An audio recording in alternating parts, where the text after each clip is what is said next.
wait, subscribe, and go on your true Jesus journey. Hi everyone, Harris-Kenfinity here. And this life sure is a journey. And you've seen how, yes, with God leading, guiding me all the way.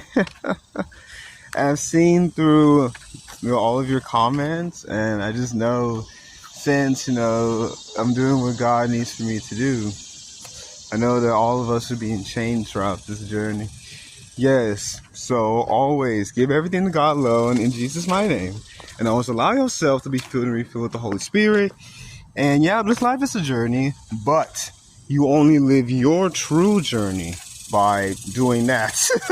And being one with God alone forevermore. Yes, the Holy Trinity, accepting.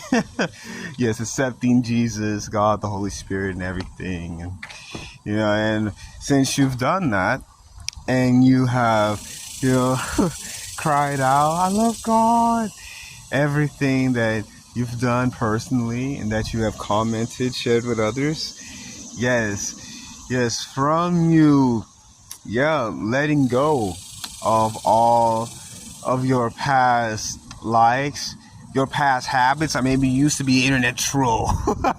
Put the worst comments, but you see they're not going to stay here. Get rid of them. Report them. Yes. So, you have changed from who you used to be. You are truly on your true journey, and Jesus is the true journey.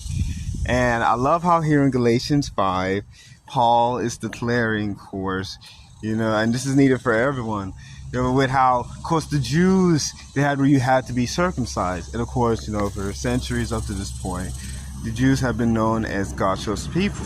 But then Jesus came and, gave salvation, for all Jews and Gentiles, Greeks, everyone. So Paul declares how, if he was preaching circumcision, they would not be persecuting him. They would not put him in jail. But he's preaching, the one true God. He's preaching what Jesus has for him to preach, a true love. And here it literally says, thou shalt love your neighbor as yourself.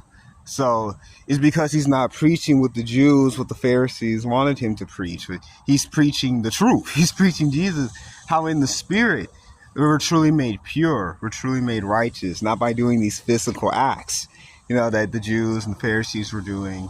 And of course, you got to walk in the spirit so we will not fulfill the lust of the flesh.